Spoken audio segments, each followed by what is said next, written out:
Your phrase will be, what about people who feel they're beyond redemption?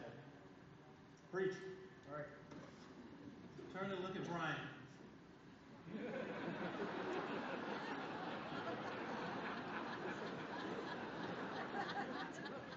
If you wrestle with this idea of being beyond redemption, I would say you're normal.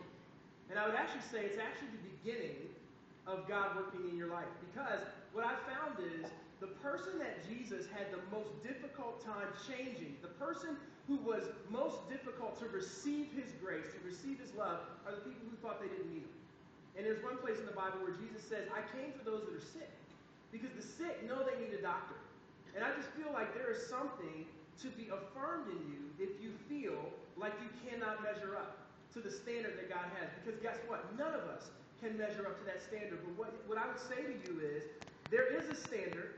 We are in a deficit or a debt. But God loves you so much that in Jesus, he has paid that cost for you. He's paid that cost for you. And the only thing it requires is for you to simply agree with God that you were worth Jesus dying for. And here's the thing. Jesus died for us in the midst of our brokenness. He died for us on the front side of our rebellion. He died for Peter on the front side of his denial, not after Jesus had a chance to reinstate him. And I would say the same is true for you. So no one in here is beyond redemption. And all you have to do is look around you at the people you know to recognize there are people who are really good at looking good and hurting bad. But freedom comes when we recognize our brokenness and allow God to heal us and recognize his love is so strong, his grace is so powerful, that none of us are beyond redemption.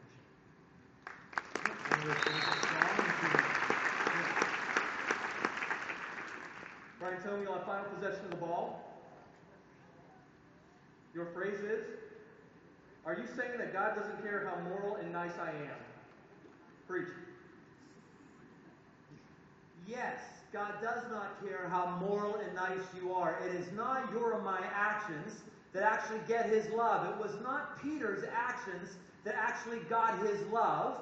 It was Jesus' actions of love that got Peter. God does care about our actions, but he doesn't care about them in the way that causes us to impress God, causes us to earn God's love, causes us to earn God's favor. But our actions do actually show that we're actually part of him. One of the verses in the Bible comes from the book of 1 John where it says, those who are with us and went out from us were never really one of us in the beginning.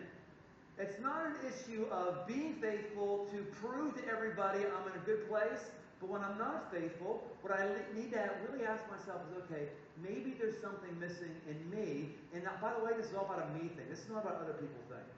It's never my job to judge other people's actions and determine where they are with God. Christians do really well with that. We really do. We're all about that. Saying, oh, yeah, or you do that church. You don't do this. It's not about that. This whole thing is not about your friend who you wish was here. This whole thing is about me. Why?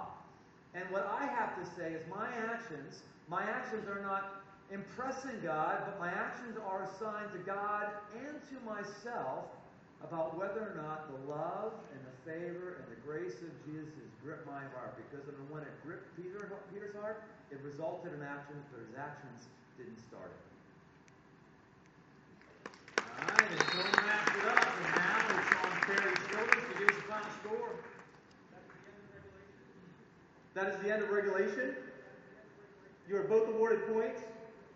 The final score, Brian Tome 24, Chuck Mingo 21. Yeah! Home brings home the victory. I'd like to award Brian Tome a $15 gift certificate to Charlie's.